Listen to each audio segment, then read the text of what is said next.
Hey everyone, Mr. MC here. This is a guide for the 2021 Manufacturer Series Exhibition Round 1. And I'm still going to be with Dodge since this is probably going to be the manufacturer that I'll be with for the official season. For the free practice, qualifying, and race, we're going to have the brake balance at +2 or 2 to the rear, but during the race especially, you can adjust it to try to even out the tire wear. But anyways, bring yourself to the right side of the track, brake in between the 100 and the 50 meter board. Brake hard for a short while and slowly ease off of the brakes as you start to turn in. You want to bring yourself to the left side of the track so you can set yourself up for the next two turns. So bring yourself to the left, then briefly accelerate, take advantage of the curves and do a lift off of the throttle for extra rotation. And try to stay on this curb on the left for extra rotation as you go through that turn. Now stay on the right side of the track and there's multiple braking points you can use, so you want to brake just as you pass the 100 meter board before the path that is on the right. Brake hard for a short while, slowly ease off of the brakes and then slowly start to accelerate. Try to avoid the green stuff that is on the right. Bring yourself to the left. There are multiple braking points here as well, before the 50 meter board, before the marshal stand on the left. Use some of your braking power so you can still rotate as you're slowing down. Stay towards the inside of the track. Then use this specific tire mark in front of the sign as your next braking point. Brake hard for a short moment. Slowly ease off of the brakes, taking advantage of the curbs. Then use a bit of this curb for extra rotation and carefully accelerate your way out. Your next braking point before you pass the black billboard on the left, brake hard for a short moment, slowly ease off of the brakes as you turn in, try not to cut too much into the turn. Then do a little bit of throttle control as you make this left turn, take advantage of the curbs, and brake before you reach the 50 meter board. You can also brake just as the dry grass on the right turns into the green grass, brake hard for a short moment, slowly ease off of the brakes, nice and easy on the throttle. And you want to be a little easy on the turning here so you don't affect your acceleration too much. Stay on the left side of the track as you finish your lap and you are good to go. But that is all for the lap guide. Let's go ahead and take a look at the strategies. For the qualifying session, you're only going to have 5 minutes to try to get a good qualifying time, so you want to make the most out of the few chances that you'll have. There's going to be two ways to go about this qualifying session.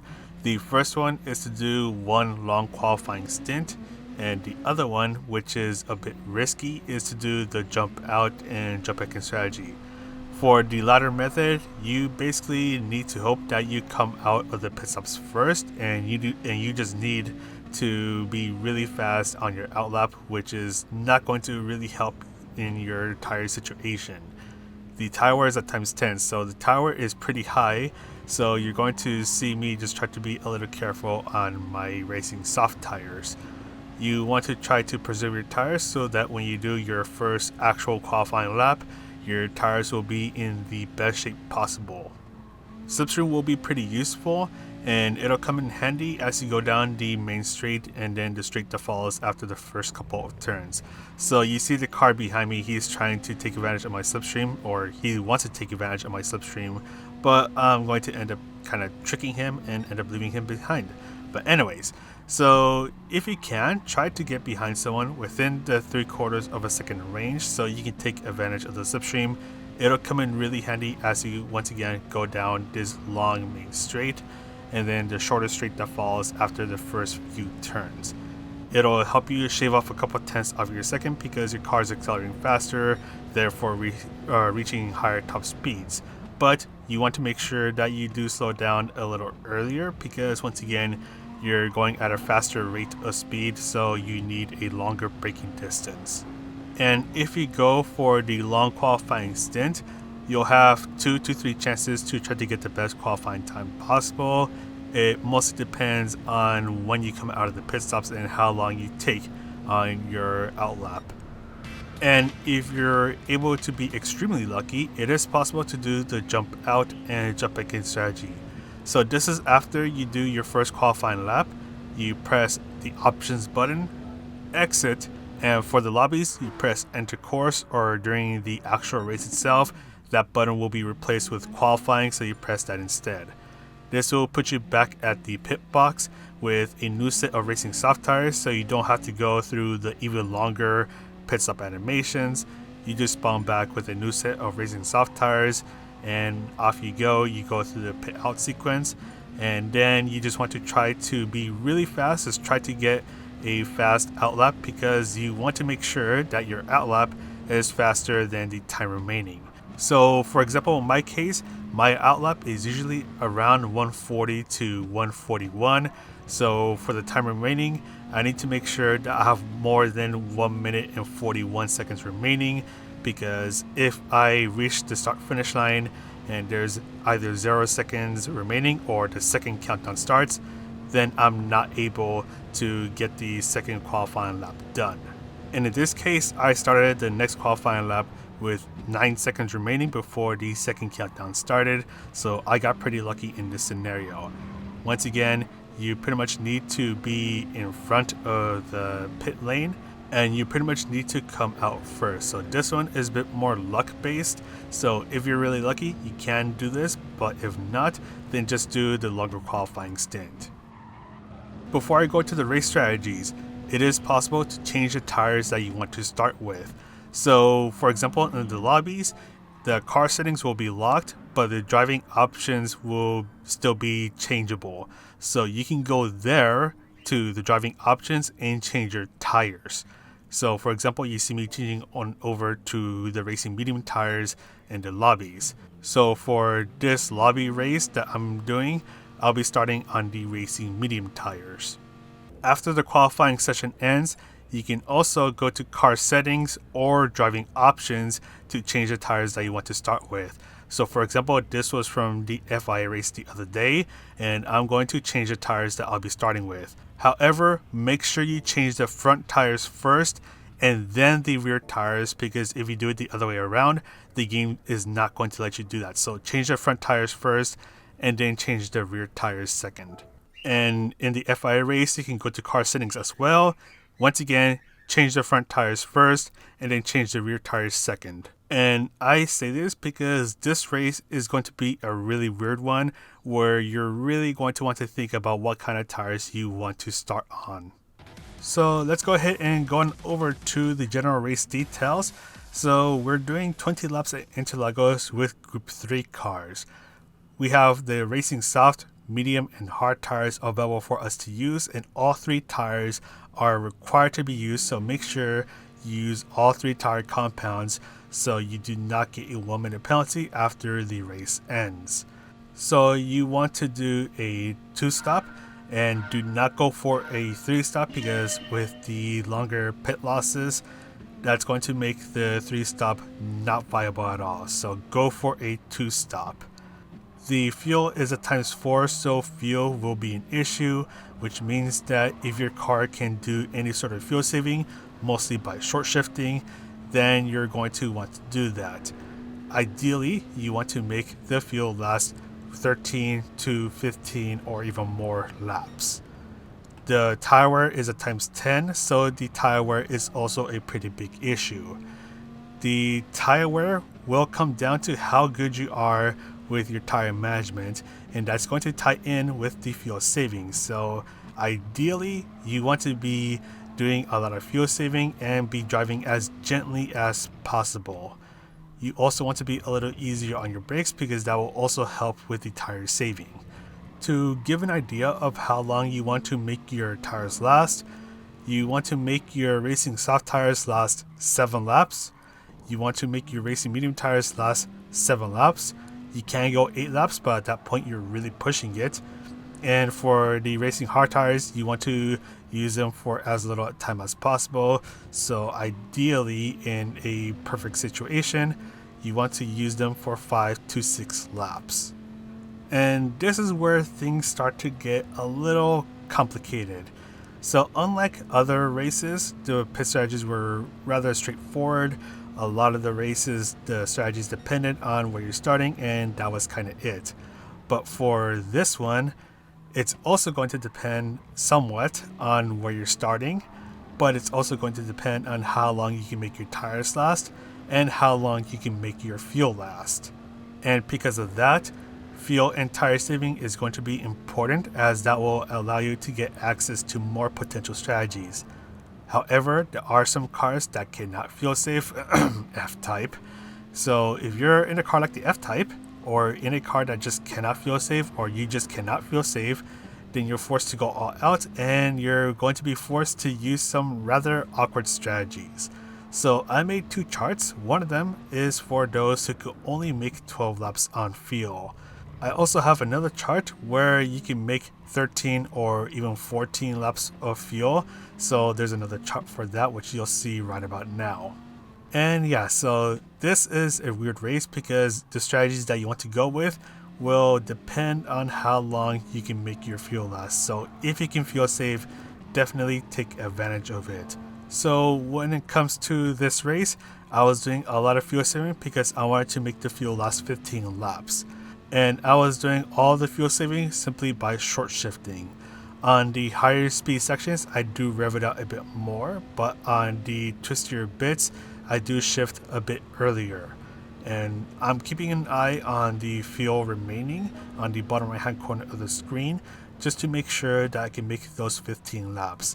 And because I was able to make the fuel last that long, I started on the racing medium tires and went 8 laps on them. And then I switched on over to the racing soft tires and used them for 7 laps, which left the last 5 laps for the racing hard tires. And when I switched over to the racing hard tires, that is when I started to refuel. So I don't know if you saw, but I started on the racing medium tires. Other people started on the racing medium tires, so you kind of have an idea, or hopefully are getting the idea, that people are going to be doing some really weird strategies for this race. Can you start on the racing soft tires? You can if you're starting in the front, but because of the additional weight from the fuel, it might be a better idea to leave that for your second or third stint. Speaking of stints, let's go ahead and take a look at the pit stop sequence. It is a lot longer now, same goes with the pit loss. Your pit loss is around 26 to 27 seconds. So if you're thinking about doing a 3-stop, don't do a 3-stop, do a 2-stop. So it's going to take our car about 22 seconds to arrive to the pit box. So we're going to go ahead and change our tires, not do any refueling, and we're going to be on our merry way. But before I move on, I do want to note something. When you do your pit stop, especially your first one, you want to keep an eye on your distance to empty and your little diamond that is above the fuel bar. So with the distance to empty, that obviously tells you how many laps you have left. Because I'm switching on over to the racing soft tires and will be doing 7 laps on them, I will have enough fuel to be able to make the stint. So I do not have to refuel in my first pit stop. But let's say that you want to do 7 laps on the racing soft tires next, but you only have 6 laps of fuel left. At that point, you're going to be forced to refuel or do some mega fuel saving. Ideally, you do not want to refuel on your first pit stop because when you go to your second pit stop, things might have changed and that will impact on your fuel saving. But just in case things are not going your way, you can still do some refueling on your first pit stop. But either way, just try your best to save the refueling for the second pit stop. So let's skip on over to the second pit stop. So we are at the end of lap 15. I'm pitting in to go from the racing soft to the racing hard tires. And you can see that I only have 2% of fuel left, or 0.4 of a lap left. So I have to refuel. And I'm going to refuel until I reach just past the little diamond. So that little diamond, it tells you that this amount of fuel will bring you to the finish line. And this is assuming that you still continue with the fuel saving that you are doing. So if you start to push, then that's going to impact your fuel saving. So if you start to push too much, then you risk running out of fuel before you cross the finish line. So keep that in mind when you do your refueling. And I do want to note that if you do an all-out pace, you will need to refuel some more, so that will cost you a bit more time, and that can cost you a couple of positions. So once again, if you can, try to feel safe. So when it comes to picking a strategy, you first want to know how long you can make your fuel last, because that is going to be a big factor in determining or creating your own strategies. But if you're starting in the back, you're starting on the racing hard tires no matter what. And if you can feel safe, please do so. Do tire safe as well, because that will open up to more strategies that can be done. And do be aware that people might be starting on some really weird strategies, so do be aware of that. And you might see some people starting on the racing medium tires. Even if they're in the front, they might be starting on that tire so that they can save the racing soft tires for a stint where they have less fuel and help that racing soft tire last a bit longer. So yeah, this one's a really weird race. There's going to be a bunch of wacky strategies, so don't be afraid to think out of the box. And if you do decide to do one of these weird strategies, like starting on the racing medium tires in the front, just try to be careful with those around you, because they might not know that you're on a harder tire compound. They might think that you're on the same tire compound as them, so they might get a little argy-bargy with you. Just try to give them space. Take advantage of the slipstream as they pass you, as that will also help you out with saving fuel. And because you're saving the softer tire compounds for later, that can bring you to an advantage later on when they're on the harder tire compound and you're on the softer tire compound. And yeah, this race is a bit of a weird one, so don't be surprised if you start to see people doing some really weird strategies. Me personally, because I know I can make 15 laps on fuel, I'm probably going to start on the racing medium tires no matter where I start, unless if I start in the back. But yeah, let's go ahead and quickly talk about places to overtake in the penalty serving zone. So the first place to get overtake done, the main straight. Pretty straightforward, a lot of slipstream opportunities here, so it can be pretty easy to get an overtake done as you go into the first braking zone. The next place where it is possible to get an overtake done is not too far from the first one, because a couple turns later there's another shorter straight, slipstream opportunity right here. You can get an overtake done if the car in front of you got a bad exit out of the S's.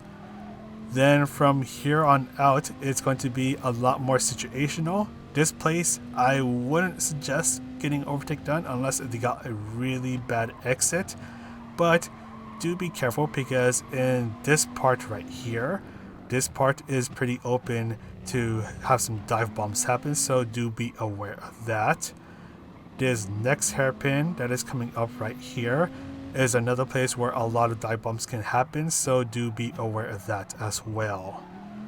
Finally, there is one place where you can get an overtake done, and it is towards the final corner, especially on the final lap. You can try to get the overtake done, but during the middle of the race, I wouldn't suggest it unless the car in front of you is on a much slower tire compound. And if you didn't catch it, there's only one penalty serving zone, and it is after the pit exit or in the middle of the shorter straight, so that is where you'll be serving your penalties. If you end up getting any, try your best to not get any penalties. But yeah, that is pretty much it for this guide. Hopefully this guide clears things up a bit, and hopefully it gives you an idea of what kind of strategy you want to go with. If you can, definitely do a couple practice races in the custom race or in the lobbies, as there are a lot of lobbies up trying this race out, so you want to get a good idea of how long you can make your fuel last, so you can make your strategies that can synergize with how long you can make your fuel last. But that is all from me. I'm going to go ahead and sign off now, because making this strategy guide really stressed me out. But anyways, that's all from me. I'm going to sign off now. So this is Mr. CA reminding you to tire and fuel save, and I'll see you in the next video.